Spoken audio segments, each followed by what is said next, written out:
Donc, bonsoir à tous. Moi, je m'appelle Estelle, je suis membre du collectif citoyen de Porte des Pierres Dorées, qui réunit des habitants des 3 communes de Jarniou, Pouilly-le-Monial et Liergues, et qui est à l'origine de la visioconférence qu'on va vous proposer ce soir. Donc, cette visioconférence, pourquoi on l'a fait? On l'a fait suite à un projet d'implantation d'antenne qui a eu lieu sur le hameau de Grave, qui a été abandonné pour le moment grâce à la mobilisation des habitants et à la volonté de la mairie. Et suite à cet abandon par Bouygues Télécom de ce site-là, Bouygues a recontacté la mairie et d'autres habitants pour chercher un autre lieu d'implantation pour cette troisième antenne sur la commune. En cherchant, il y a un habitant qui a accepté de signer juste pour une étude, sans plus d'informations que ça. Et quand on a appris cette nouvelle, on a décidé de se réunir pour former un collectif. Donc, on s'est d'abord réunis dans l'urgence d'agir et avec comme objectif de donner de l'information, parce qu'on s'est rendu compte qu'en fait, les gens ne savaient pas bien ce que c'était que la 5G, ne savaient pas bien quelle différence il y avait entre 5G et fibre optique. Donc, on s'est vraiment, on avait comme volonté, comme objectif, et c'est encore le cas aujourd'hui, de donner une information pour permettre aux gens de comprendre les enjeux, de comprendre ce qu'il y a derrière et permettre d'avoir une opinion éclairée et sortir du débat un peu stérile du je suis pour parce que je veux plus de débit et on va voir là à travers les questions que ça n'a pas vraiment grand chose à voir, ou le je suis contre parce que je suis contre. Voilà. Aujourd'hui, l'objectif premier du collectif, c'est vraiment de s'opposer à l'implantation d'une nouvelle antenne et de continuer à partager les informations qu'on a, qui sont fiables, qu'on vérifie dans la mesure de nos possibilités et qui sont sans conflit d'intérêt, ce qui est assez compliqué en règle générale dans plein de domaines, mais dans celui-ci, c'est pas forcément évident d'aller trouver de l'information où il n'y a pas d'intérêt des uns ou des autres. Et c'est de vous la partager parce que c'est ces informations-là qui nous ont confortés, nous ont confirmé dans notre conviction pour l'ensemble du collectif qu'on était en défaveur d'un déploiement global de la 5G à minima sur tout un territoire. Pour répondre aux questions qu'on a déjà reçues par mail suite au tractage qu'on avait fait, on va avoir 3 intervenants ce soir. Marc Loya, qui travaille dans le multimédia depuis plus d'une vingtaine d'années et qui est certifié en numérique responsable auprès du Green IT. Je ne sais pas si tu veux en dire un mot complémentaire. Marc, sur le Green IT. Oui, oui, le Green IT, c'est réfléchir à la place du développement durable, enfin du numérique dans le développement durable et dans la transition écologique maintenant. C'est-à-dire prendre en considération les aspects économiques, les aspects écologiques et les aspects personnels, enfin, des humains dans le numérique. Donc c'est une réflexion un peu sociétale qui prend en compte un peu tous ces aspects-là dans le numérique. Ok. Avec toi, il y aura Richard Genoux, qui est ingénieur informaticien et qui est très actif sur tout ce qui concerne le logiciel libre au niveau local. Je ne sais pas, pareil, Richard, si tu veux rajouter quelque chose.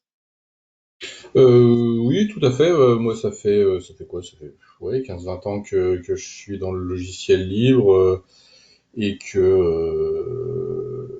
oui, je m'attache à des choses qui sont un petit peu dans le durable et des choses comme ça. Et je fais aussi partie d'ailleurs du Repair Café à Villefranche pour essayer de recycler un peu tous les matériels, quoi. Voilà. Ok. Et Cédric Vincent, qui est vigneron sur la commune et qui a été approché par Bouygues Télécom quand Bouygues a cherché un autre terrain pour implanter cette troisième antenne. Cédric, si tu veux juste dire un mot peut-être sur comment ça s'est passé, juste ce premier rendez-vous, et puis qu'est-ce qui s'est mis en place après jusqu'à avant tout ce qui s'est passé ces derniers temps qu'on abordera à la fin, parce que du coup, voilà, il y a des faits d'actualité. Mais déjà, comment s'était passé le premier rendez-vous, et puis. Alors, pour faire simple, j'ai été approché par des membres de la commune, des responsables de la commune de Porte des Pierres Dorées. J'habite à proximité du TACO, qui fait partie de la classification par Géoparc au patrimoine mondial de l'UNESCO. On m'a sollicité parmi d'autres vignerons pour faire une étude sur un de mes terrains. Donc, une étude quantifiée, qualifiée avec un drone. J'ai sollicité un dossier qui est un dossier d'information qui est fourni par l'opérateur à la mairie. Ce dossier qui est normalement obligatoirement mis à disposition de la population et étant directement concerné, n'ayant jamais eu l'information et n'ayant pas pu l'obtenir, je me suis positionné contre le projet parce que je ne souhaitais pas faire une étude sur quelque chose que je ne comprenais pas. Et voilà, c'était le minimum qu'on devait. Et j'ai découvert à mon insu il y a 2 jours que l'opérateur Bouygues. On en parlera. Cédric, je te coupe, on en parlera peut-être juste après. Bon. Sur le point d'actualité, on va plutôt faire les questions d'ordre général maintenant. Sinon, on va avoir envie de poser plein de questions tout de suite et on aborde ça juste après. Parce qu'effectivement, il y a des choses qui ont bougé beaucoup ces derniers temps. OK? Marche, c'est toi le pilote. Du coup, ce que je propose là ce soir, s'il y a des questions qui viennent pendant la présentation et pendant les questions qu'on a reçues par mail que je vais poser à Marc et Richard, vous vous servez du chat. Donc, pour ceux qui n'ont pas l'habitude, il y a une petite bulle en haut à droite de l'écran. Vous cliquez dessus et ensuite, tout en bas, vous avez message à tous et il y a juste à rentrer dedans, appuyer sur entrée et ça apparaît pour tout le monde. On va démarrer. Marc, tu avais prévu une petite présentation pour expliquer un peu ce qu'était la téléphonie, la 5G et la fibre optique. Je te laisse faire cette présentation et après, je vous poserai des questions qu'on a reçues à toi et à Richard pour commencer à creuser un peu. Ouais, tout à fait. Je vous partage mon écran. Alors, je ne sais pas si ça va bien fonctionner. Ça, c'est encore une autre paire de manches.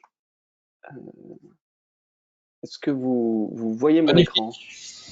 Ça marche nickel. Ah bah écoute, c'est super.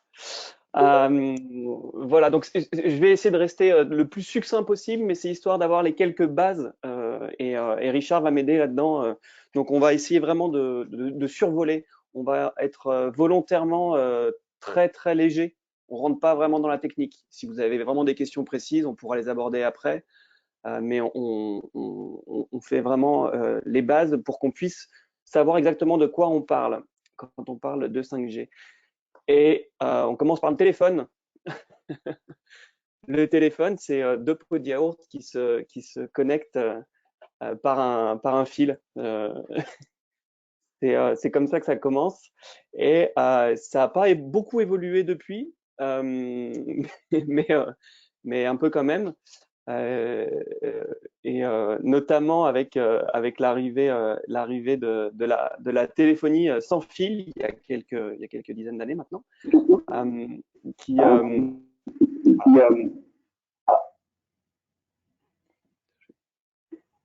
c'est Michel qui a son micro.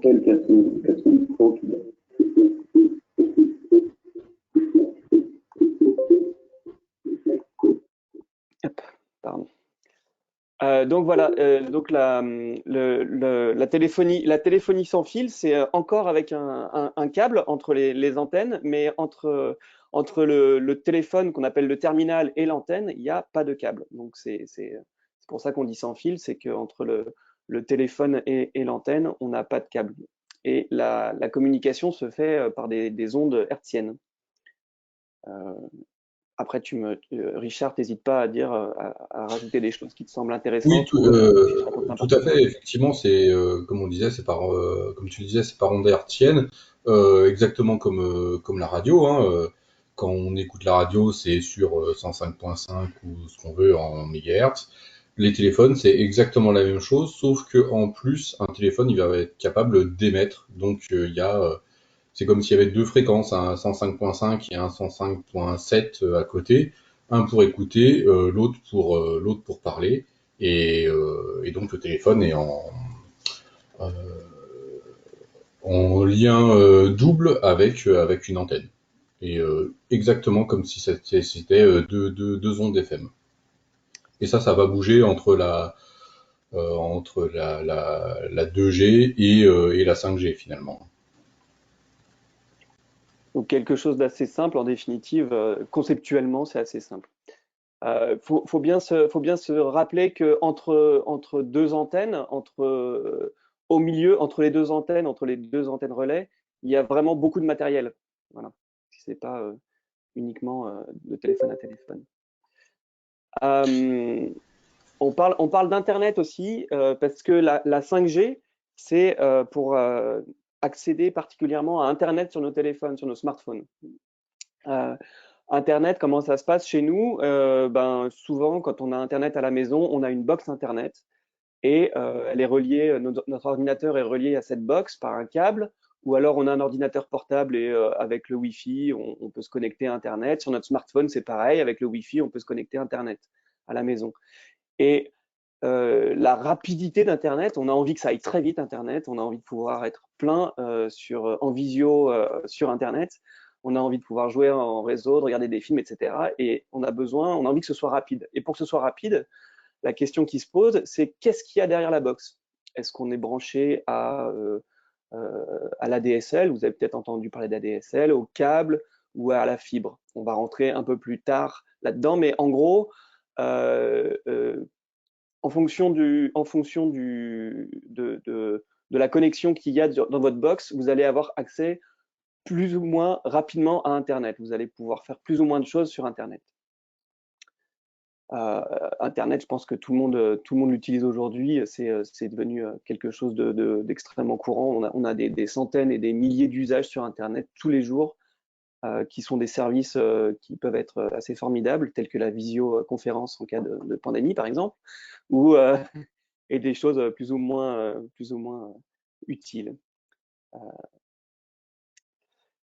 Internet mobile, c'est la même chose. Internet sur mon smartphone quand je me promène dans la nature, quand je vais tailler des vignes, je fais Cédric Vincent, je peux avoir Internet sur mon mobile, et de la même manière que la téléphonie mobile fonctionne, c'est mon téléphone qui émet et reçoit des ondes depuis une antenne relais, une ou des antennes relais, et l'antenne relais ensuite envoie ces informations à l'Internet, on va dire ça. Et donc derrière une antenne relais, encore une fois, il y a une fibre ou la DSL. Et pareil, quand on veut aller avoir un Internet rapide sur notre téléphone, si on veut vraiment faire des choses rapidement sur le téléphone, on va avoir plusieurs choses qui rentrent en compte. Donc il y a cette histoire de génération 3G, 4G, 5G, le G c'est pour génération de technologie. Donc cette technologie-là qui nous permet de faire qui sont de plus en plus évoluées et qui permettent d'aller de mieux en mieux sur Internet, de plus en plus vite sur Internet. Mais il y a également la fréquence qui est utilisée. Là, tout à l'heure, Richard parlait de radio. En fonction de la fréquence qui est utilisée, ça va permettre d'être plus ou moins rapide. Est-ce qu'on est loin de l'antenne? Est-ce qu'on est proche de l'antenne? Donc, il y a des histoires, ce qu'on appelle la portée de l'antenne. Plus on est loin, plus le signal est faible, donc moins on a accès à un Internet qui est vraiment rapide. Et puis, il y a un sujet qui est aussi rarement abordé, c'est comment est connectée l'antenne.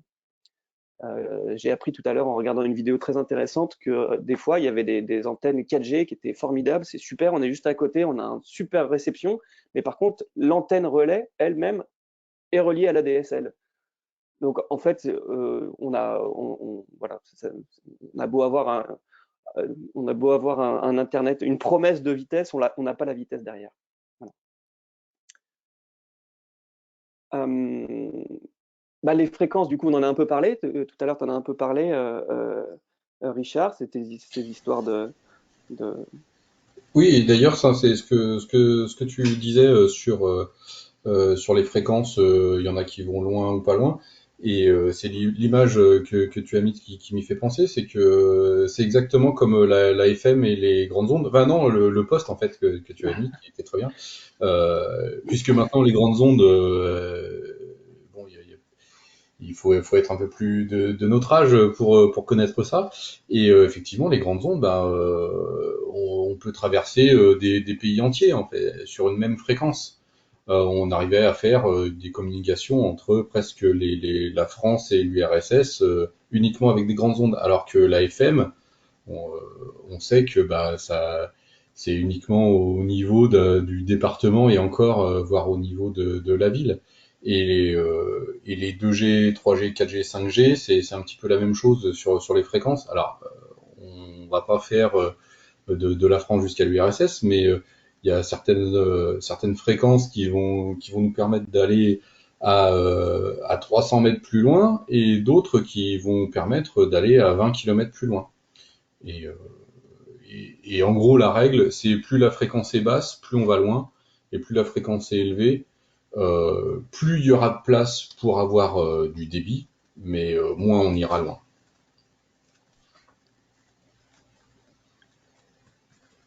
Voilà, donc ces histoires de fréquences,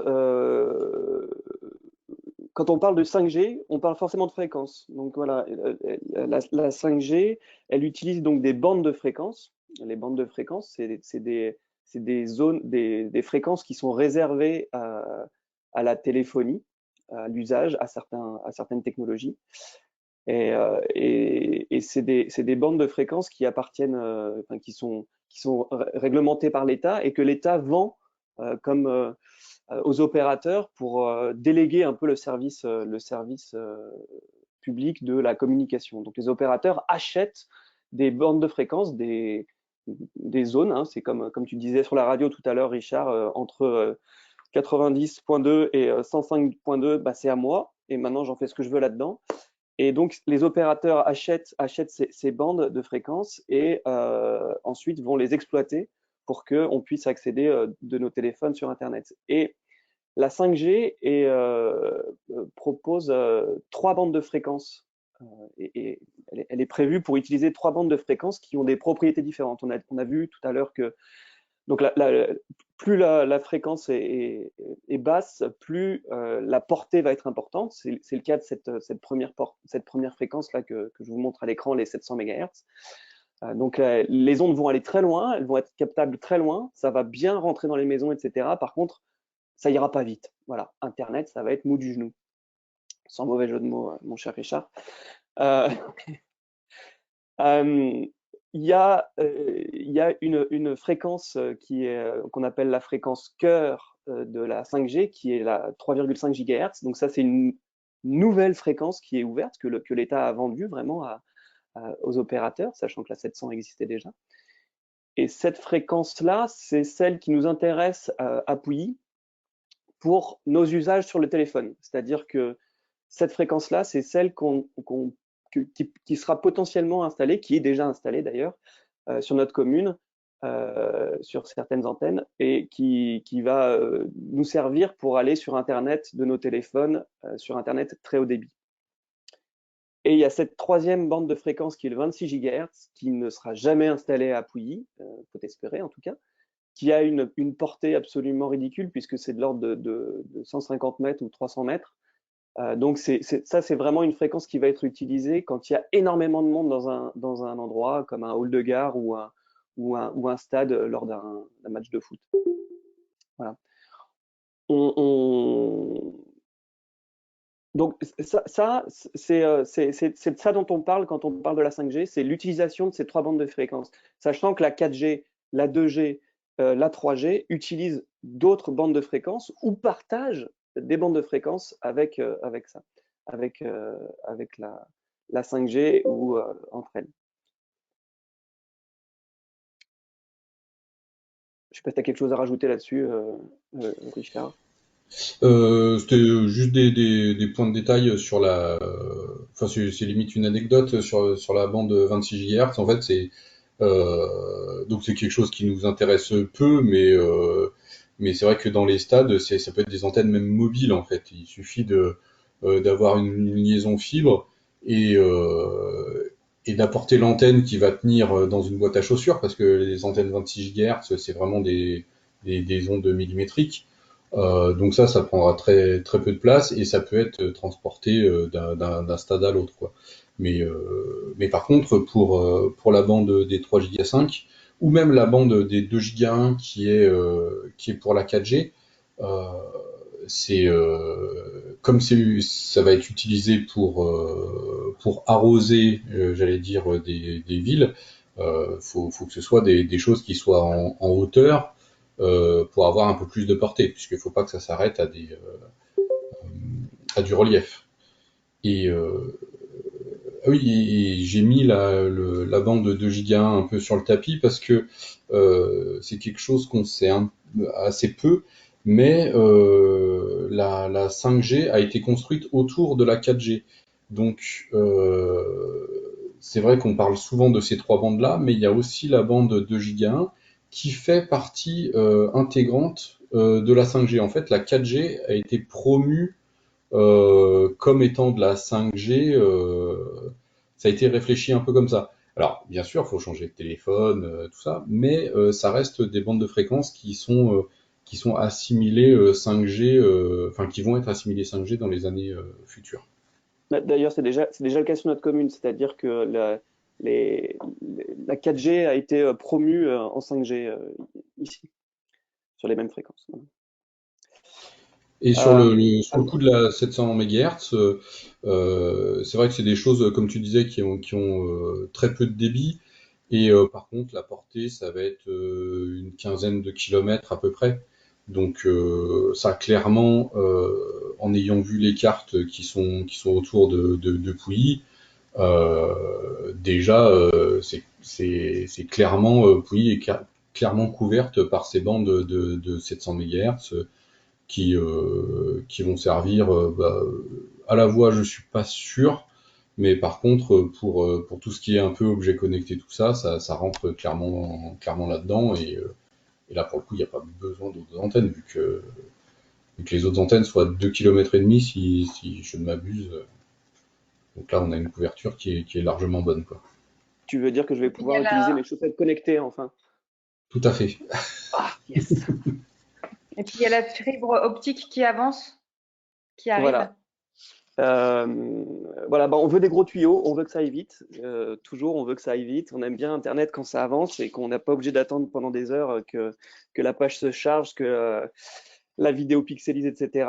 Et ce qui est vraiment une très bonne nouvelle sur notre région, c'est que la fibre est en train d'arriver et elle arrive sur notre commune, c'est prévu pour le mois de mars. Donc là, on a reçu une information de la mairie comme quoi l'ouverture des inscriptions aux opérateurs se faisait à partir du 31 mars. La fibre, c'est Internet très haut débit qui arrive chez vous directement dans votre logement. Et c'est du coup en concurrence directe avec la 5G qui est Internet très haut débit sur votre téléphone. C'est assez étrange cette histoire de déploiement national, c'est que on se dit tiens, ce serait bien d'avoir Internet très haut débit, et plutôt que de réfléchir à quelle pourrait être la meilleure façon de faire, on fait les deux à la fois. Donc ça fait un investissement qui est absolument colossal pour les opérateurs et même même pour les régions, enfin pour les institutions. Mais on fait les deux en même temps. Voilà. Donc on a des gros tuyaux d'un côté et de l'autre, un sans fil et l'autre avec fil. On va voir tout à l'heure, c'est à peu près équivalent hein, en débit, la 5G, on est sur des offres qui sont grand public, on est sur des débits à peu près équivalents. Quand ça se passe bien en 5G, c'est-à-dire que quand vous êtes à côté de l'antenne, quand il n'y a pas de perturbation, etc., ce sont des débits qui sont équivalents. Ce qui signifie que quand vous êtes chez vous, il vaut mieux utiliser la fibre. On va le voir pourquoi. C'est tout simplement parce que sans rentrer dans les considérations, dans lesquelles on va rentrer plus tard, qui sont les considérations écologiques, éthiques, etc. On a déjà, il faut savoir que le réseau fibré est beaucoup plus pérenne et beaucoup plus stable et beaucoup plus efficace que le réseau hertzien. C'est beaucoup moins cher à déployer, même si, disons que le déploiement est cher, mais une fois que c'est installé pour très longtemps et ça bouge pas trop. Oui, puis souvent, il y a des passages qui ont été faits souterrains, qui ont été faits déjà pour la DSL. Il suffit de retirer des câbles dans les, alors j'allais dire bouches d'égout, mais c'est plutôt des bouches techniques télécom, mais les fourreaux sont déjà en place et il suffit de tirer un peu de câble. ce qui n'a rien à voir avec la construction d'une antenne et le déploiement. Parce que de toute façon, l'antenne, il faut qu'elle soit fibrée, soit reliée avec un faisceau hertzien à plusieurs gigahertz. Donc pour le coup, en déploiement, c'est carrément moins cher. Enfin, je pense, hein. Ouais. Donc encore une fois, la fibre, la 5G, ça va vous permettre des usages, ça va nous permettre des usages qui sont les usages qu'on attend tous en ce moment. Quand on est en télétravail à cause de la Covid et que les enfants sont soit en train de regarder une série, soit en train de bosser sur leur ordinateur pour avoir leurs cours en distance et que on se marche tous sur les pieds et qu'Internet ramouille, et ben la fibre ou la 5G permettront de fluidifier tout ça et que tout le monde puisse bosser en même temps. Sachant que pour que tout le monde puisse bosser en même temps sur la fibre, il faut un abonnement fibre. Et pour que tout le monde puisse bosser correctement en 5G, bah, il faut autant d'abonnements 5G que de personnes et que de téléphones. Et quand on regarde un peu, là, moi j'ai fait un peu le tour là, des abonnements, du prix des abonnements dans des comparateurs sur Presse Citron, enfin, que j'ai trouvé sur Internet. Et j'ai comparé un peu les abonnements. Alors je mets de côté toutes les offres, la première année ça coûte tant, etc.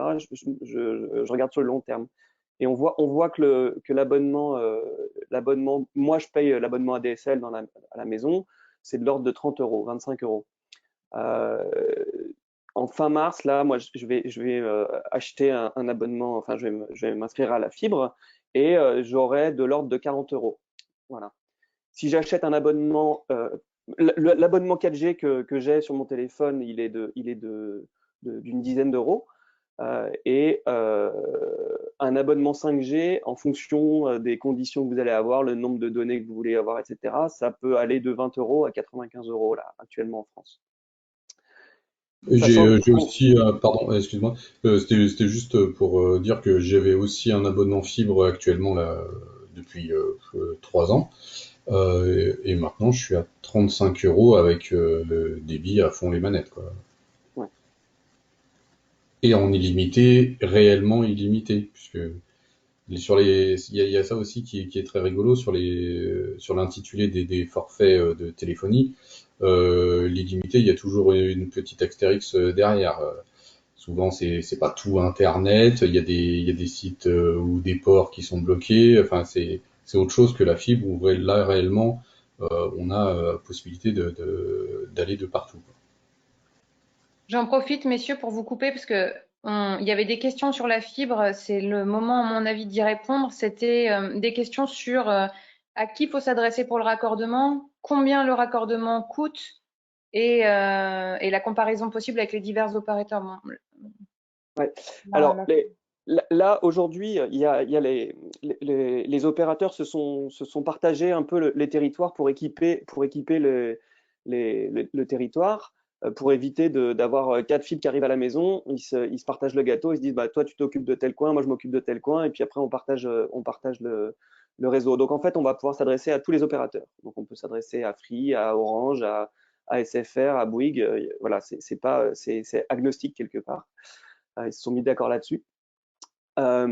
C'est donc ce que je disais là. euh, L'info qu'on a eu de la mairie, c'est que c'est les abonnements, enfin les abonnements vont être ouverts à partir de fin mars, donc du 31 mars. Après, moi, je peux pas garantir que ça va marcher le 1er avril, mais j'espère bien en tout cas que ça va fonctionner rapidement. Il y a une mise en place qui va être assez rapide. Euh, et donc, on peut s'adresser à.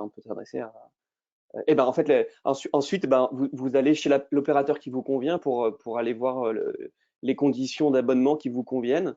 Il y a des abonnements qui vont vous permettre d'avoir la fibre, une bonne fibre, bien, qui va à fond les ballons et avec la télé, Netflix, je sais pas quoi, enfin tout un panel de services. Euh, et les prix peuvent varier en fonction des services que vous prenez. Voilà. Il y a juste des fois chez SFR, il faut faire attention puisque, alors je sais pas s'ils ont été condamnés pour ça, mais 60 millions de consommateurs les avaient épinglés. Ils appellent fibre ce qui en fait est du câble, euh, qui n'a pas les mêmes performances. Enfin, ça reste quand même quelque chose qui envoie du bois, comme on dit, mais c'est pas vraiment la même chose. Ouais, Donc, alors le câble, c'est ce qu'on a déjà sur la commune en plus. On a déjà d'accord. le câble, on a UPC, Numéricable qui ont été sur la commune. Et d'ailleurs, je me posais la question de savoir si c'était l'infrastructure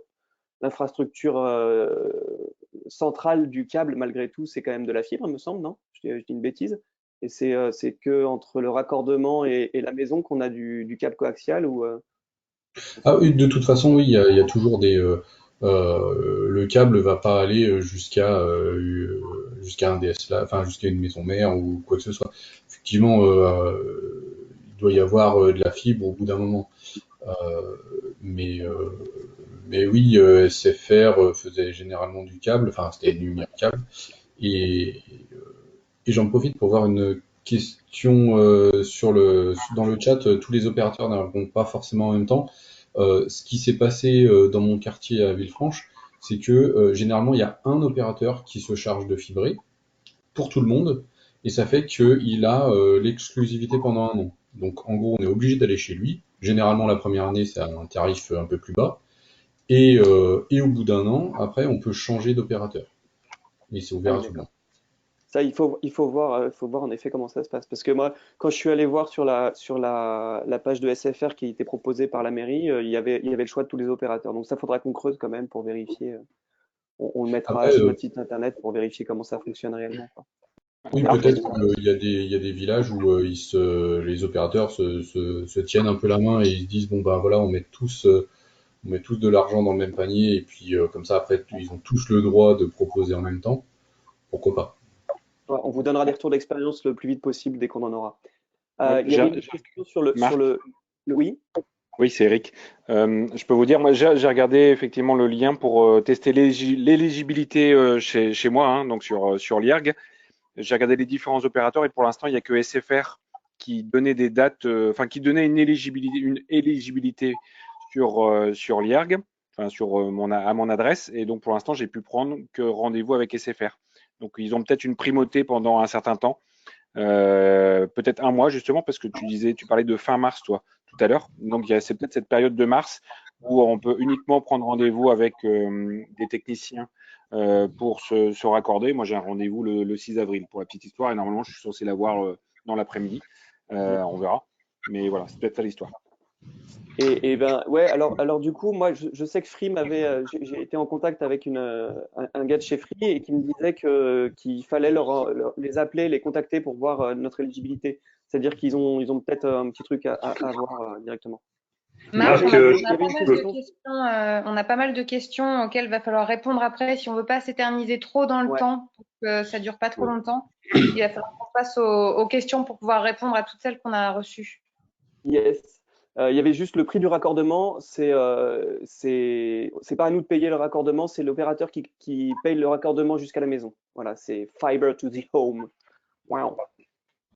Si je peux me permettre, Marc, c'est Pascal Terrier, là, au Bois-d'Oin. Bonjour Pascal. Si vous voulez un témoignage, moi je suis un bon témoin puisque je suis fibré depuis le 31 décembre et Ok. je sais assez bien comment ça fonctionne sur le canton, là, sur le Bois-d'Oin. Donc en fait, chez nous, c'est SFR qui a déployé et qui est allé au plus près des maisons, sur les poteaux dans la rue ou par les voies souterraines quand c'est dans les centres de village. Et après, les autres opérateurs doivent manifester leur intérêt pour déployer le réseau sur la commune. Donc Orange a tout de suite manifesté son intérêt, a amené ses câbles principaux, enfin ses fibres principales, jusqu'à la commune. Et après, sur la commune, elle utilise le réseau déployé par SFR. Et après, de chaque poteau à chaque habitation, c'est l'opérateur final, SFR, Free, Bouygues ou Orange, qui tire le bout de fibre restant. Il reste en général 10 mètres à tirer jusqu'à la maison. Et aujourd'hui, pour le Bois-d'Oin, il n'y a que Orange et SFR qui se sont manifestés. Free et Bouygues n'ont pas encore manifesté leur intérêt. Donc il y a pas de primauté, il n'y a pas de règles. Ils ont théoriquement à la fin du déploiement par l'opérateur installateur, SFR, il y a 3 mois d'attente pour que tous les opérateurs puissent candidater en même temps. Et à la fin de ces 3 mois, bah là, c'est le premier qui y va qui prend les marchés. Et il n'y a pas de frais, je confirme qu'il n'y a pas de frais à l'installation. Enfin, il y a un frais, il y a des frais comme pour chaque abonnement Internet. On paye le raccordement à la box, mais on paye pas spécifiquement le fait de tirer le câble dans la maison. C'est pris en charge par l'opérateur. Bah, nickel. Merci beaucoup, Pascal. On a regardé à Porte des Pierres Dorées sur la 5G. Donc sur la fibre, on a vu que c'était en cours de, c'est en train d'arriver. Donc ça c'est une bonne chose. Et la 5G, qu'est-ce qu'il en est sur notre commune? Donc actuellement il y a 2 antennes là. Ce sont les petits pictos qu'on voit à gauche et à droite, et une antenne sur Jarniou, enfin un mât sur Jarniou et un mât sur Liergue en Chalier. Ce sont des pylônes d'une trentaine de mètres, 27 mètres, 25 mètres, 27 mètres. Et sur ces pylônes, il y a de nombreuses antennes, dont des antennes 5G. Des antennes 5G qui sont des antennes sur les fréquences qui sont utilisées pour la 4G. Donc la même, voilà, si vous aviez la 4G avant, bah, c'est la même chose, sauf que ça s'appelle 5G. Et il y a on a vu que sur le pylône de Jarniou, on avait une antenne 5G sur la fréquence des 3,5 GHz, donc la fréquence cœur de la 5G, donc de la vraie 5G. Voilà. Entre les deux antennes, il y a 4 km, quelque chose comme ça. Alors justement, on a une question sur les antennes. 2 antennes existent déjà à 4 km l'une de l'autre. Si nous n'implantons pas une antenne supplémentaire, pouvons-nous perdre le réseau là où nous sommes actuellement couverts? Alors non, non. C'est couvert, c'est couvert. Il n'y a pas d'embrouille. C'est pas parce qu'on rajoute. En fait, les technologies s'empilent. Donc il y a de plus en plus d'antennes. Voilà. Oui, comme j'avais dit tout à l'heure, les 2 antennes déjà fournissent du 700 MHz, donc ça couvre à 15 km à la ronde, donc ça, il n'y a pas de souci. En 4G, la portée d'une antenne, il me semble que c'est au moins 3 km, et donc 3 ou 4 km, et elles sont à 2 km et demi de Pouilly-le-Monial, donc il n'y a pas de souci. Donc pour le coup, il n'y a pas de perte de couverture. Marc, tu avais autre chose à dire ou je peux partir sur les questions? Bah non, c'était juste là, je mets le petit le projet qui est actuellement justement pour pouvoir aller sur les questions. Donc vous pouvez y aller sur. Donc oui, là sur l'image, on voit bien la voie du taco en orange et l'antenne qui serait, enfin, en tout cas la zone qui est concernée par l'implantation. Il y a une question qui est: peut-on renforcer les lignes existantes en 4G seulement?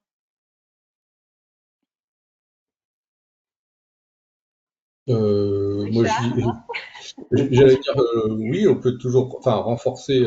Renforcer, ça veut dire permettre à plus de gens d'accéder, sachant que c'est quand même des fréquences à 2 GHz. Donc, comme je le disais tout à l'heure, plus on monte dans les fréquences, donc moins il y a de portée, mais aussi plus on peut autoriser de gens à se connecter en même temps. Après, là, c'est pas non plus des zones denses, c'est pas Lyon. Euh, je pense qu'en nombre de personnes qui peuvent se connecter en même temps, on est large. Euh, Renforcer la 4G, oui, on peut le faire. Après, ça nécessitera quand même d'avoir un poteau de 26 mètres qui sera érigé. Donc après, dès qu'il y a un poteau, autant mettre de la 4G, 5G ou quoi, il y a peu de différence, à part effectivement les bandes de fréquence. Mais sinon, il y aura toujours un poteau de 25 mètres qui sera là, quoi. Oui, renforcer la 4G, ça veut dire forcément une implantation d'antennes supplémentaires. Oui, C'est ça? tout à fait. Et c'est intéressant, ça parle beaucoup de nos usages d'Internet sur nos mobiles et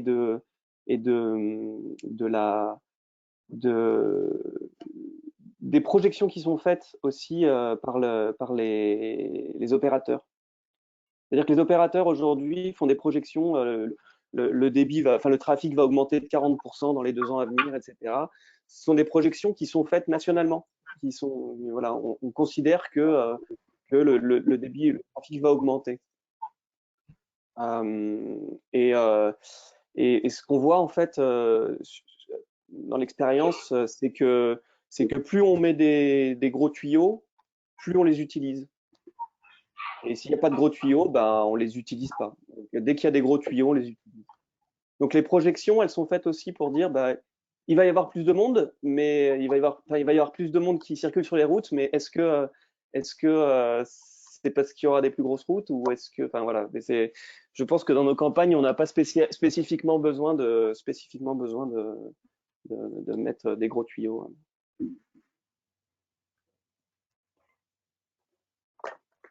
D'accord. Il y a des questions pratico-pratiques, enfin du quotidien plutôt. À l'heure actuelle, lorsque je télétravaille et que les enfants sont en visio, ça marche pas. La 5G peut-elle résoudre ce problème? Alors pour le coup, là actuellement je suis en visio et je peux voir le débit qui est nécessaire. C'est un débit qui est très très faible. Il n'y a pas du tout besoin d'une 5G. En 4G, ça doit passer normalement haut la main. Euh, Après, est-ce qu'une antenne de 3 Go 5 va avoir plus de débit? Oui. Par rapport à la fibre, c'est sûr que la 5G sera forcément moins bien. Enfin, pour moi, parce que je travaille aussi quand même pas mal avec tout ce qui est du sans fil, et il est clair que dès qu'on a du sans fil, euh, ça marche moins bien que un bon filaire qui a à peu près toujours le même débit. Euh, Avec le sans fil, les gros problèmes, ça va être à l'intérieur des maisons, comme on a du béton armé, ça va faire un peu cage de Faraday, donc on va capter quand même moins bien. Ça coupe parce que l'antenne est mal orientée ou quoi aux caisses. Quand on est sur de la fibre ou même de la DSL, ça se passe généralement beaucoup mieux, quoi. Je sais pas si ça répond totalement à la question. D'accord. Si, il me semble. Merci, Richard. J'enchaîne sur les questions pour qu'on avance un peu parce qu'il y en a pas mal. A-t-on des données précises et objectives sur les besoins en couverture pour notre territoire et quelles sont les hypothèses d'évolution, sont-elles modélisées ou pas? Tu y as un peu répondu, Marc, au niveau de l'échelle. Est-ce qu'on a des données précises et objectives sur les besoins de couverture sur le territoire qui nous concerne? Non, on n'en a pas. Alors Bouygues dit, l'opérateur dit que il va y avoir cette augmentation, mais en fait, elle est pas, on n'a pas de données chiffrées réelles, on n'en sait rien. Et on ne sait pas si aujourd'hui il y a un souci et si les projections, l'augmentation de la population apporte des pierres dorées, ne fait pas penser à qu'il y ait une explosion du trafic. Et voilà, donc je sais pas trop. Après, ça va être l'usage qu'on fait de nos réseaux qui fait que on va avoir besoin ou pas de plus gros tuyaux. Ok. Mais ce serait bien Parfois, quand d'avoir j'appelle… Comment?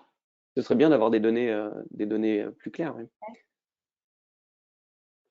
Parfois, quand j'appelle quelqu'un, j'ai des échecs réseau. Est-ce qu'une nouvelle antenne peut améliorer les choses? Ah oui, oui, oui, mais alors la question, c'est comme les embouteillages sur les autoroutes. Est-ce qu'on fait des plus grosses autoroutes parce que une fois par an il y a des embouteillages, ou est-ce que les jours de vacances, de départ en vacances, ou alors et que le reste du temps cette autoroute est vide, ou alors est-ce qu'on on souffre de devoir rappeler 3 fois le moment où il y a pas trop de réseau. Mais c'est vrai que quand il y a des échecs de réseau, on a peu de patience. Mais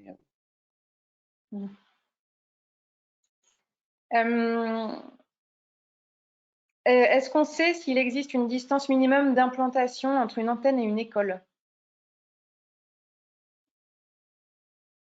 Richard, tu sais ça ou… Aucune idée. alors il y en a pas.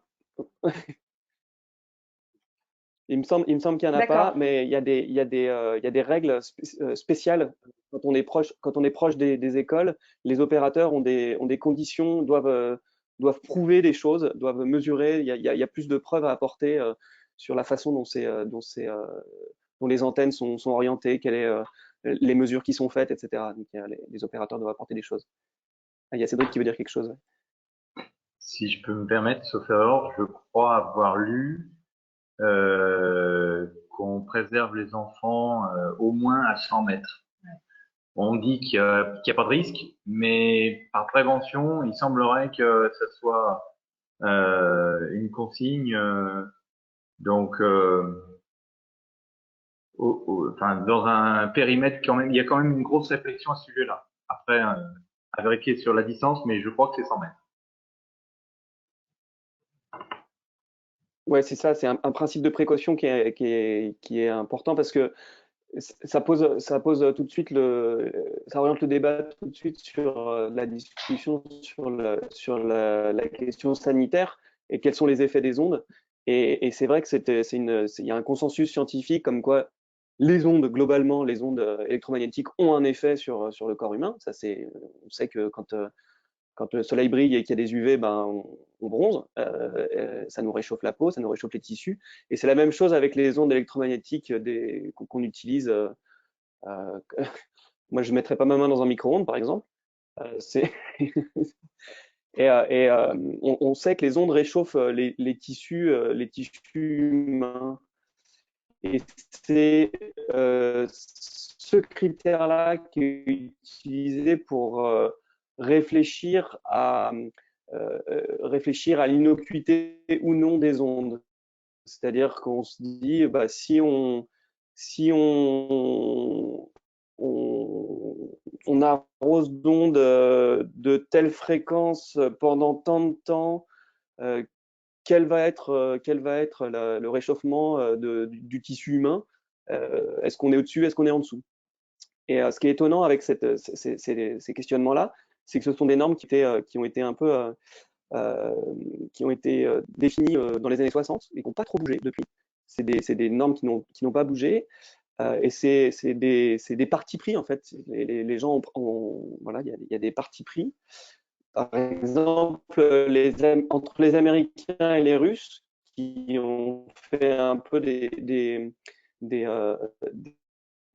études similaires dans les années 60, 50-60, il y a un facteur 1000, c'est-à-dire que les Américains, les seuils maximum sont 1000 fois supérieurs aux États-Unis qu'en Russie. Alors, c'est les seuils américains qui ont gagné la bataille quelque part, qui se sont imposés partout dans le monde. Mais les Américains prennent en considération que le réchauffement des tissus, alors que les Russes considéraient d'autres problématiques. J'ai l'impression que tu passes sous un tunnel. C'est ça.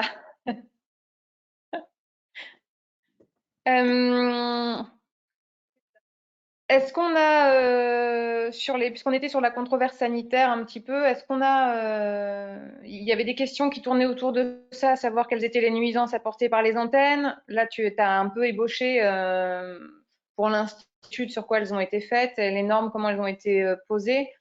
Des études existent-elles? Quel organisme sérieux a étudié sur les nuisances? Que disent ces études? Est-ce qu'on peut dire qu'aujourd'hui, il n'y a pas vraiment d'études au-delà des études qui ont été faites sur le réchauffement des tissus? On n'a pas cherché les effets qu'il pouvait y avoir en dehors du thermique? Ou est-ce qu'il y a d'autres études?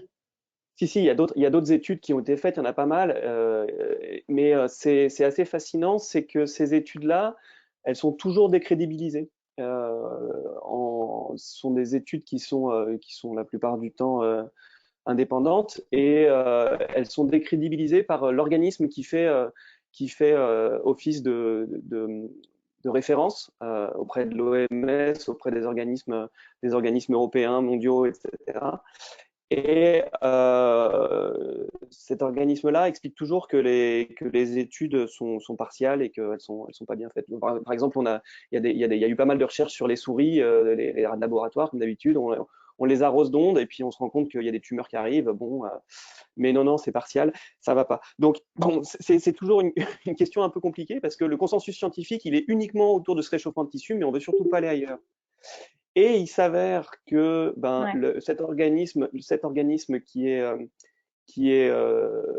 la référence, il y a beaucoup d'entre-soi entre les commanditaires, enfin l'OMS,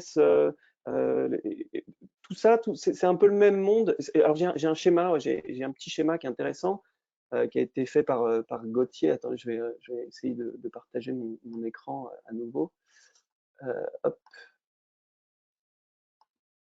C'est un schéma qui est intéressant et qui montre que les personnes, bon, je ne sais pas si vous allez réussir à lire, c'est un peu compliqué, les personnes qui font partie de l'organisme qui émet un peu la norme, l'ICNIRP, et ben en fait, les membres de cet organisme, ils sont dans les organismes qui demandent l'information à cet organisme. Enfin, donc il y a un entre-soi comme ça qui tourne, donc ils se demandent entre eux, tiens, en fait, je me suis vu hier, qu'est-ce que j'en pense?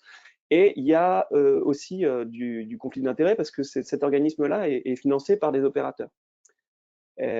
Donc, en fait… On en revient à ce qu'on disait tout à l'heure, c'est difficile d'avoir des chiffres ou des études sur lesquelles on peut s'appuyer dans ce domaine-là. Je voudrais juste reciter Oui, tout à fait. le Land de sécurité sanitaire de l'alimentation, de l'environnement et du travail, qui, dans son rapport de 2019, a admis, je cite, un manque important, voire une absence de données relatives aux effets biologiques et sanitaires potentiels de cette technologie. Et ils ont un prochain rapport, normalement, qui doit arriver fin mars 2021. Voilà, juste pour citer une grande instance qui, voilà, elles sont nombreuses. Hein. Sur les effets sanitaires, il y a encore autre chose qui est intéressant, c'est le DAS, le DAS, qui est le débit d'absorption spécifique. C'est quelque chose qui est marqué sur tous les téléphones. Normalement, quand vous achetez un téléphone, il y a ce DAS qui est indiqué. C'est une obligation nationale, enfin même internationale. Et donc, en gros, c'est qu'est-ce que vous encaissez comme onde quand vous avez votre téléphone à côté de l'oreille, quoi. Et donc, plus ce DAS est bas, mieux c'est. Donc, il faut faire attention à ça quand on achète un téléphone, parce que c'est pas que les antennes, c'est aussi les téléphones qu'on a qui ont des antennes à l'intérieur. Donc, il faut vraiment faire attention à ce sujet-là, parce que ça fait partie des précautions à prendre de la même manière que d'avoir un kit main libre ou quelque chose comme ça pour éviter que le téléphone soit non-stop à côté de la tête. Voilà. Une dernière question là sur les antennes qui demandaient pourquoi une antenne de plus, quel besoin réel, est-ce qu'il y a un degré d'urgence, puisqu'on a beaucoup entendu ça. Est-ce qu'il y a un degré d'urgence à mettre une antenne? Qu'est-ce qu'on risque? Il y a plein de questions comme ça. Hein. Qu'est-ce qu'on risque si on n'implante pas une antenne supplémentaire dans les années qui viennent? Est-ce qu'il y a une urgence aujourd'hui? Qui définit le besoin? Qui décide d'implanter? Enfin… On en arrive aux usages, c'est qu'est-ce qu'on fait avec nos téléphones et qu'est-ce qu'on fait à la maison. Internet très haut débit, c'est une très bonne chose. Moi, je serais ravi d'avoir la fibre et de pouvoir faire une visio sans être déconnecté comme je viens d'être il y a quelques minutes. Et donc avoir ce très haut débit, c'est très intéressant parce que les usages que j'ai aujourd'hui m'intéressent. Mais on sait que les usages majoritaires d'Internet, enfin de toutes les données qui circulent, j'ai un graphe intéressant aussi là-dessus, je vais vous retrouver ça, c'est en gros 80% des flux Internet, des flux qui circulent sur le réseau, c'est de la vidéo. 80% c'est de la vidéo. Donc on regarde et majoritairement la VOD, la vidéo à la demande, donc c'est Netflix, c'est toute la vidéo à la demande, etc. Donc 60% c'est de la vidéo en ligne, 20% c'est les vidéos surveillance, et le reste c'est 20%. Donc on a besoin, on a de plus en plus envie de regarder de la vidéo chez nous, etc. Mais en général, regarder de la vidéo, ça se fait quand même dans notre salon, quoi. Et là, la 5G, elle permettrait d'avoir cette vidéo très haute définition que dans nos salons, on regarde sur des grands écrans ou sur des vidéoprojecteurs.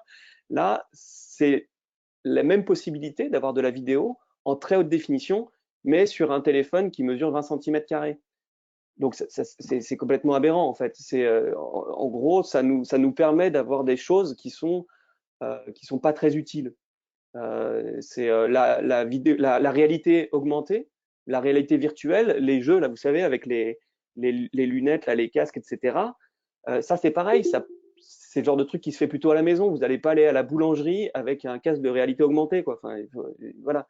Donc, on n'en a pas besoin. Les usages qu'on a, nous, à Pouilly ou dans les environs, c'est des choses on n'a pas besoin d'avoir ça. De la même manière que le GPS, ben, c'est pas la 5G.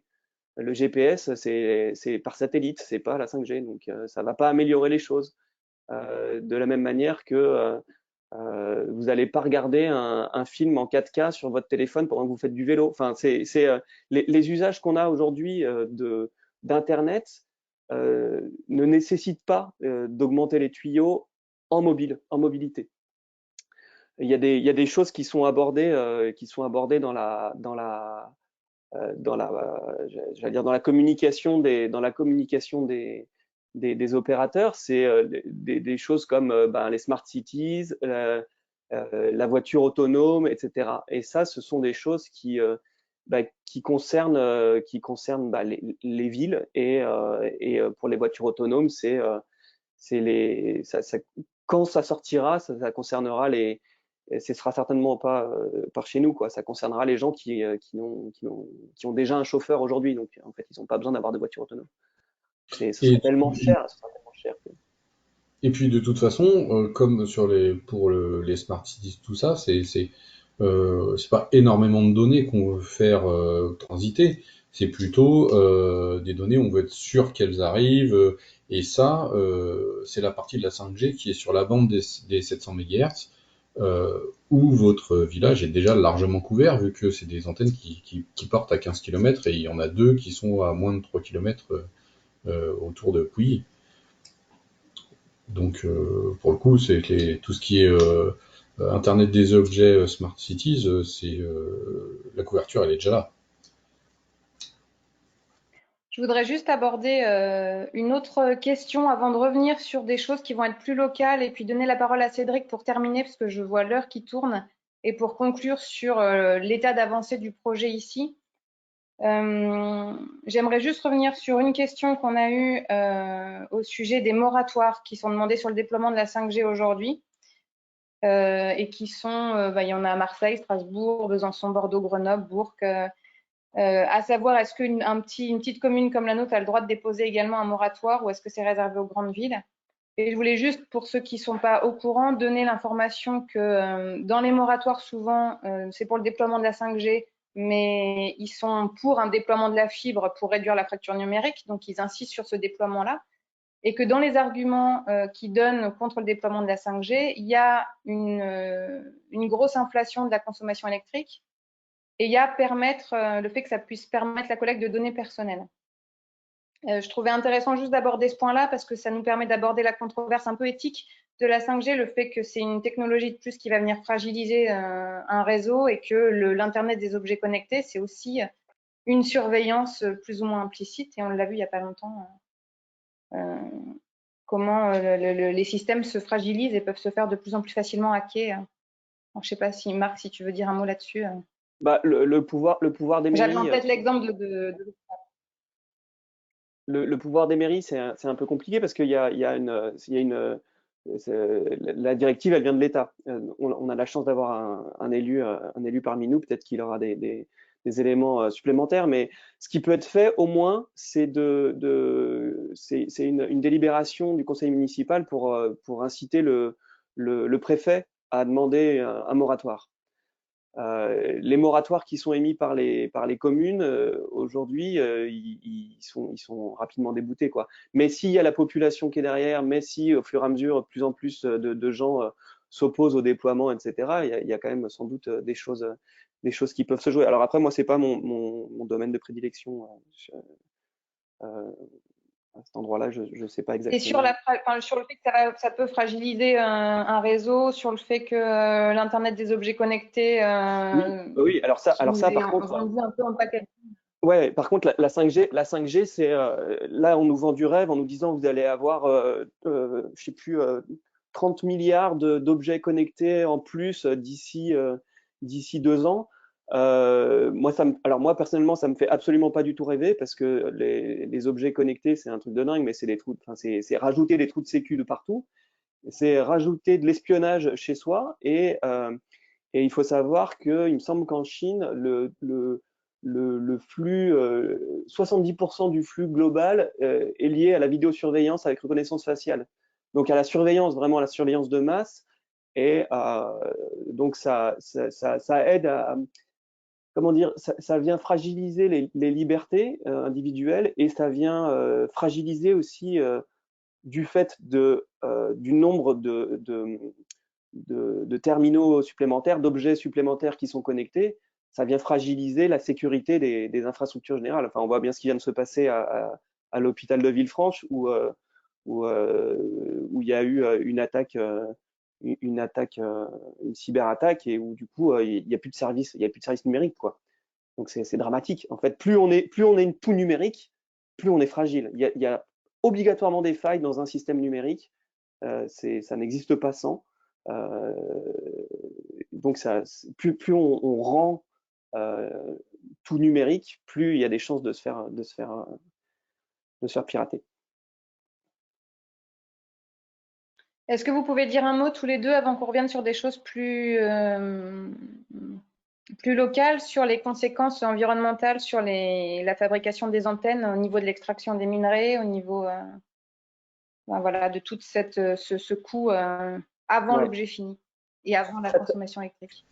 Très très rapidement sur le sujet, ce qui coûte horriblement cher à l'environnement, ça va être surtout les changements de téléphone. C'est majoritairement ça. Il faut qu'on change tous de téléphone pour avoir la 5G. Donc ça, c'est vraiment catastrophique en termes environnemental. Ensuite, en effet, il y a la fabrication de tout le matériel, donc toutes ces antennes, etc. Mine de rien, ça a un poids. Et enfin, vu qu'on met des plus gros tuyaux, ben, il va y avoir des usages plus importants, parce que c'est comme ça que ça se passe. Il y a l'empilement des technologies, et ça, c'est de la consommation électrique, mais plus, quoi. C'est le Haut Comité pour le climat qui a fait un rapport au Sénat là-dessus, en disant que c'était vraiment pas une bonne idée de faire ça, en fait. Oui, effectivement, sur la 5G, ce qui nous est vendu, et ce qui est réel, hein, que les antennes vont consommer moins d'énergie. C'est un fait. Elles consommeront moins d'énergie. Mais c'est à débit constant. C'est-à-dire que comme disait Marc, comme on va augmenter les tuyaux, bah, généralement, quand on augmente les tuyaux, on va s'en servir.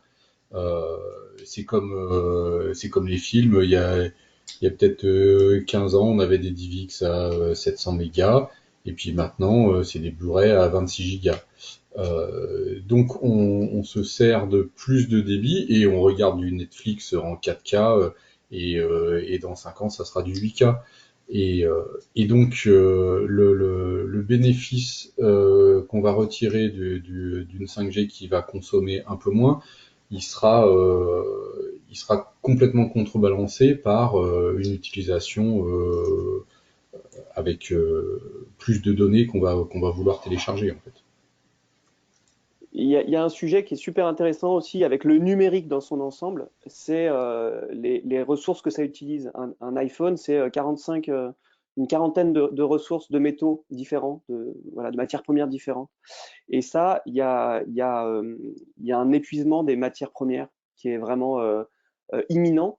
Il y a une étude, alors attendez, je vais retrouver ça, c'est parce que ça, c'est quand même intéressant et on ne le sait pas beaucoup. Il y a une étude qui montre je vous partage encore mon écran, que la durée de vie des réserves rentables en année d'exploitation de la majorité. Donc, c'est le graphe à droite, là, je ne sais pas si vous voyez. Donc, c'est la durée de vie des réserves rentables, c'est-à-dire que au rythme actuel d'extraction des ressources, eh ben, on n'a plus que 12 ans de réserve d'antimoine. C'est vachement utilisé dans les téléphones portables, hein. Et si on augmente la production, donc ce qu'on est en train de faire, puisqu'on veut vendre des téléphones 5G, bah, c'est 4 ans. Donc, et 4 ans, c'est dans pas longtemps. Et ça, encore, je crois que ça dure c'est il y a quelques années déjà. L'étain, c'est 6-17 ans.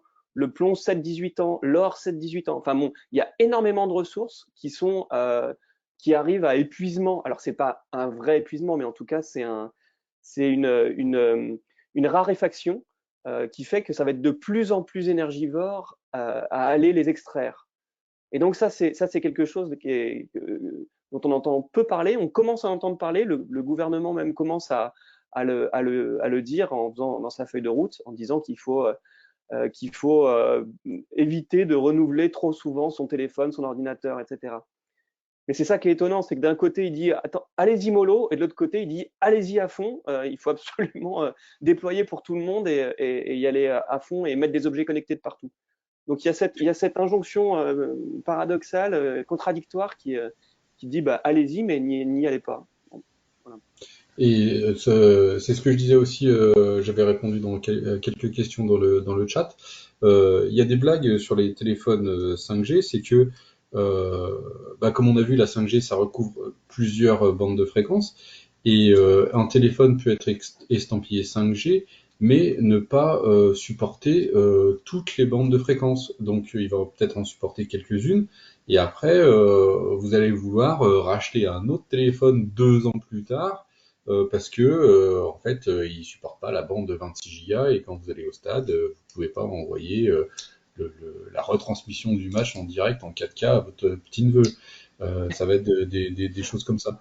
Et c'est vrai que c'est quand même quelque chose d'hallucinant de se dire que on est prêt à dépenser entre 200 et 1000 euros tous les 3 ans pour un téléphone. Enfin, moi, c'est quelque chose dont je ne me remets pas. C'est alors que on peut très bien garder quelque chose. Enfin, c'est un téléphone, c'est téléphoner. Mais je suis peut-être un peu vieux jeu là-dessus. Mais bon, ça me paraît quand même quelque chose d'ahurissant, quoi. Et si je me trompe pas, on commence en plus déjà à parler un peu de la 6G, non? Du développement de la 6G. Ah bah c'est en cours de recherche et les recherches sont lancées. Il y a mais ça c'est des technologies en fait. On se pose la question de comment faire mieux. Donc il y a toujours une recherche qui est faite. En soi, la technologie n'est pas mauvaise. C'est qu'est-ce qu'on en fait? Est-ce qu'on en fait un projet de société? Est-ce qu'on se dit bah on en a besoin, on n'en a pas besoin? Parce que cet usage-là, il peut être très intéressant dans certains cas d'usage, quoi, cette technologie-là. Voilà. Mais est-ce qu'on en a besoin sur l'ensemble du territoire et sans poser la question? Moi, c'est vraiment le projet de société qui m'interroge.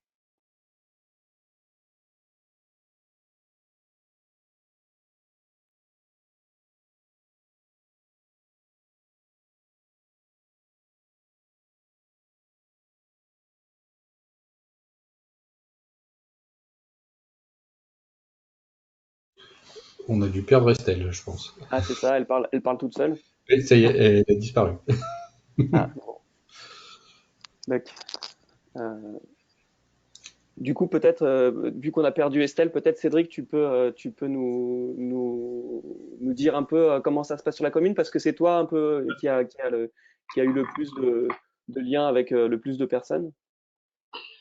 Eh bien, alors déjà, je vous remercie pour nous avoir noyé d'informations. Vous avez failli me perdre. Ouais. J'ai pris énormément de notes. J'entends bien les besoins des grandes villes. J'ai l'impression qu'on fait un immense amalgame entre les besoins théoriques de l'évolution constante sur des populations de masse et nos campagnes. Alors certes, je suis comme tout le monde, je suis un habitant et un consommateur de téléphone, de 6 heures du matin à 22 heures du soir. Je navigue dans la campagne des bas de vallée jusqu'en haut des collines.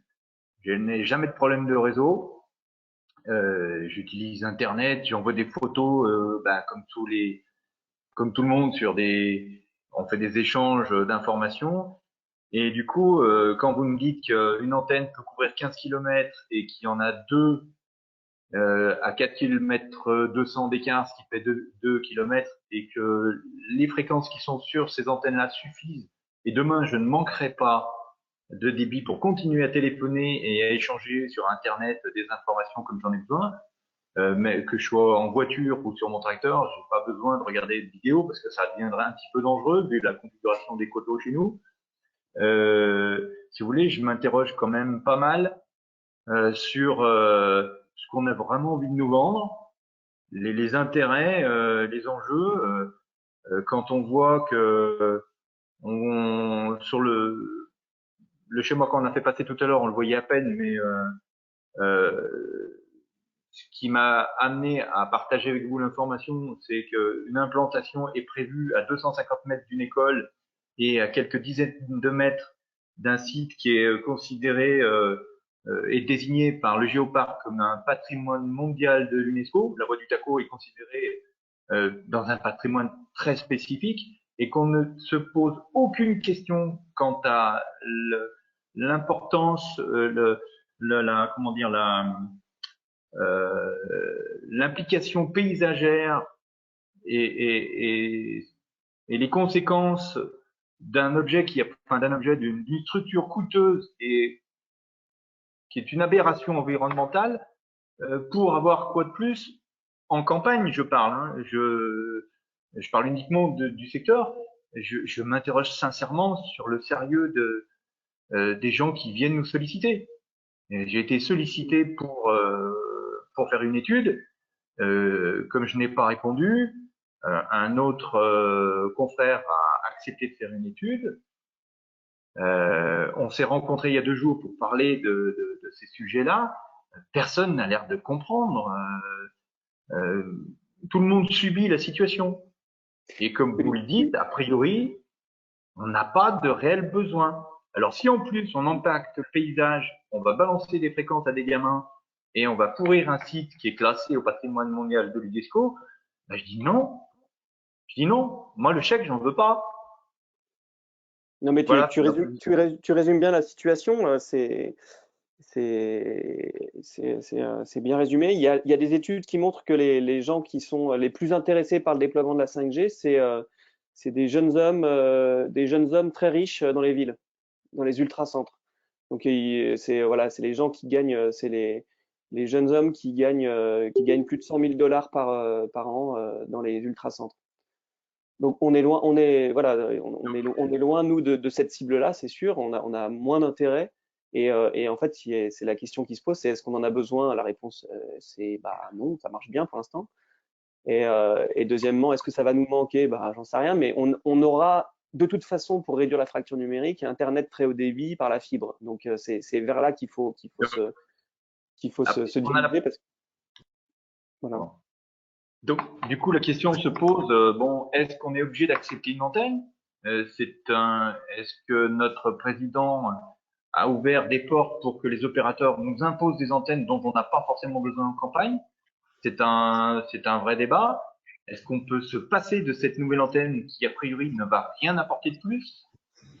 Quand les maires nous disent on n'a aucun pouvoir, on est obligé de subir, je ne suis pas convaincu, hein, puisque ça dépend d'une question de position. Il y a certains maires qui osent dire attendez, on peut se concerter et faire en sorte que ça impacte le moins possible nos paysages et les habitants. Je pense qu'il y a une réflexion de fond. Il faut surtout pas laisser faire, accepter des choses comme ça au pied levé à une vitesse, se sentir dépassé par la situation. Et il faut vraiment se poser la question de l'intérêt d'une antenne qui pourrait faire entre 24 et 30 mètres à quelques dizaines de mètres d'un site classé, quoi. On va donner la parole, si tu veux bien, Cédric, à Pascal Terrier. Je vois que le micro est ouvert. Oui, moi je voulais d'abord réagir sur l'intérêt des antennes. c'est pas du tout mon opinion, mais tel que je vois les choses, vous savez tous que les gouvernements sont à la recherche de leviers de croissance. Et aujourd'hui, on a un peu épuisé toutes les possibilités de croissance qu'on a. Et là, quelque part, c'est une aubaine, entre guillemets, hein, une mauvaise aubaine. Pour l'ensemble des constructeurs de matériel, que ce soit les voitures, les téléphones, tout le matériel qui existe, d'utiliser l'Internet des objets. Et pour ça, il faut déployer ces antennes. Faut pas chercher forcément de logique de développement du territoire. Faut pas chercher de logique de couverture de zones blanches ou de choses comme ça. Ils vont vouloir développer la 5G pour développer l'Internet des objets et nous inciter à reconsommer tout le matériel qu'on a déjà, les voitures, les téléphones et tout le bazar. Alors pour le coup, C'est si je peux juste intervenir, l'Internet des objets, c'est sur les fréquences 700 MHz. Et là, Puy Monial est largement couvert en fait. Là, ce qu'ils veulent implanter, c'est une antenne 3 Go 5 pour avoir énormément de débit pour la vidéo et du Netflix. Donc je sais pas si c'est cohérent quoi. Je sais pas si c'est cohérent, mais enfin, pour moi, ça va tout ensemble en fait. C'est que il faut déployer ces antennes 5G pour les différents usages du numérique et inciter. Enfin, c'est des relais de croissance. C'est ce qu'a dit Macron quand il a attaqué les Verts, qui les a attaqués de je sais plus quoi là.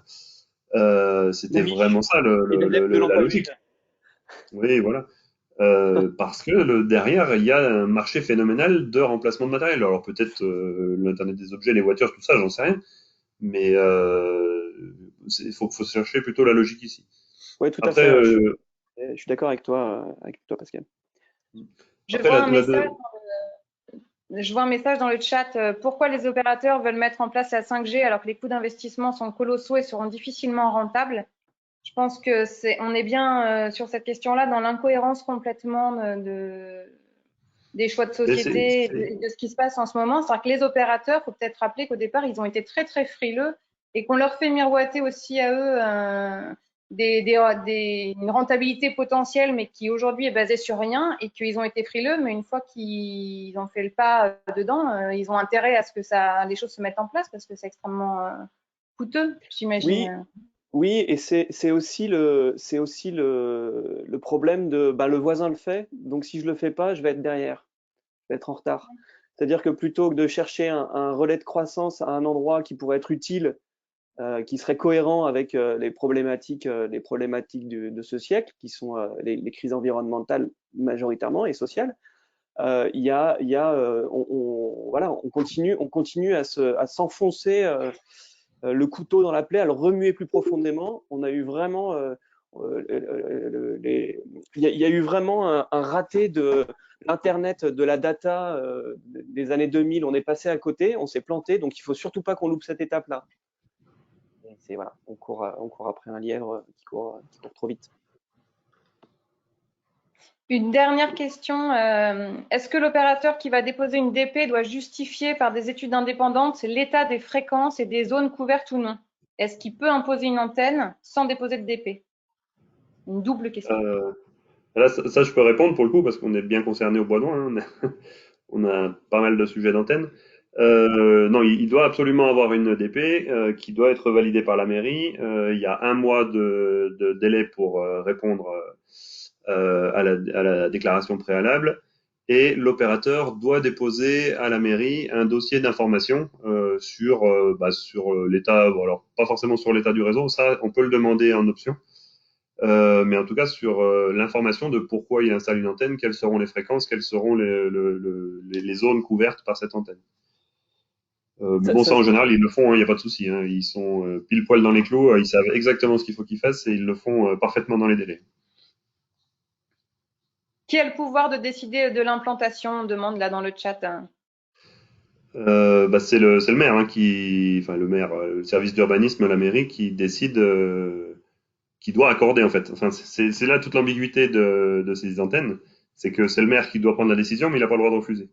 Parce que, Ah, c'est ça. Et si c'est parce que sur un s'il terrain refuse, privé? bon, si c'est sur un terrain privé, il faut d'abord que l'opérateur contractualise avec le propriétaire pour lui louer le terrain.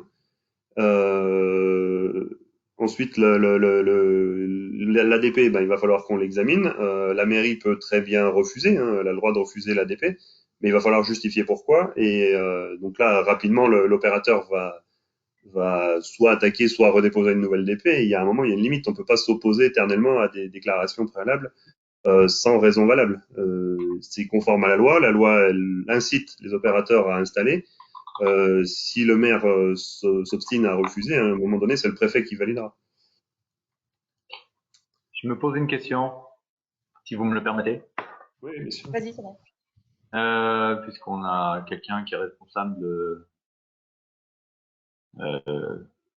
commune.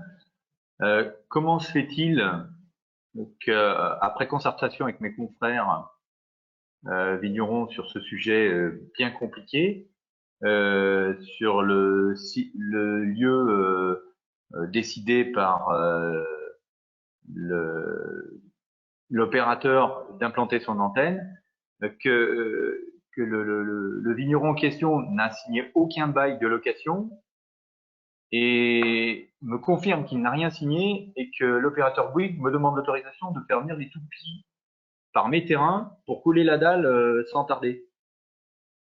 Bah, c'est quand même un peu étonnant. Enfin, il faut quand même qu'ils aient l'accord du propriétaire. Enfin, ça, je pense que c'est quand même la seule chose qui est fiable, c'est que. On a fait un tour de table hier matin avec tous les vignerons du secteur. Et j'ai confiance en mon confrère qui me dit, moi, je n'ai signé aucun bail, j'ai signé une étude. C'est ce qu'on m'avait demandé initialement, que j'ai refusé parce que on ne donnait aucun élément qualifié. Comment se fait-il que 2 jours plus tôt, l'opérateur, je tairai les noms des responsables chez Bouygues, mais j'ai quand même deux personnes responsables, me confirment qu'ils souhaiteraient avoir mon autorisation pour circuler, pour couler leur béton, la dalle de l'antenne. C'est de l'anticipation, je pense. Ouais, et l'ADP, elle est pas encore déposée là sur votre projet? Non, elle n'est pas déposée encore. Enfin, là, il y a pas de. Enfin, je pense que c'est, oui, effectivement, peut-être de l'anticipation pour savoir s'ils pourront passer chez vous, pour construire leur dossier, quoi, savoir comment ils vont accéder. Parce que pour accéder chez vous, enfin, c'est ce qu'ils sont en train de faire là chez nous au Bois-d'Oing, là, ils sont passés en force, ils ont réussi à installer une antenne. Il faut qu'ils vous fassent un chemin, ils vont reconstruire une route pour accéder à l'antenne. Donc si c'est à travers votre propriété, ils vont au minimum empierrer sur une voirie de 3 mètres de large, je crois 4 mètres de large sur la longueur du terrain. Parce que pour passer une toupie, c'est pas une toupie qui va passer dans les prés, c'est une toupie il va falloir faire un chemin pour qu'elle passe. C'est pour ça qu'il y a des montagnes de cailloux qui sont au bord du projet d'antenne. Faut que je me renseigne auprès de mon confrère. Là. Oh, bah, ça me semble un peu rapide quand même, parce que si la DP n'est pas encore. Je voyais pas bien le lien, mais ça m'interroge. Je me permettrai de vérifier. Ouais, là, il serait quand même très rapide. Vous êtes sûr que la DP elle est pas validée déjà? On n'arrive pas à avoir l'information. Ouais. Bouygues me dit qu'ils ont eu des écrits, mais quand on se renseigne en mairie, il y a rien. Je trouve ça un petit peu. On va continuer de regarder ça, en fait, de creuser le sujet, parce que en fait, c'est assez flou pour l'instant. Ouais. Donc pour l'instant, aujourd'hui, si on peut juste essayer de, on va conclure là parce que ça fait 1h30. Ça fait 1h30. On va conclure, juste refaire un petit récapitulatif. Donc pour l'instant, ce qu'on sait, Cédric, c'est qu'il y a une demande de la part de Bouygues pour passer avec les toupies, que pour l'instant, dans les informations qu'on a, en dehors de l'étude qui a été accordée, il n'y a pas eu de signature de la part du propriétaire du terrain sur lequel il y a eu l'étude. Et pour l'instant, on n'a pas de retour de la mairie sur si elle accorde ou non. Si voilà, on est d'accord là-dessus. Je pense que la mairie est relativement embarrassée.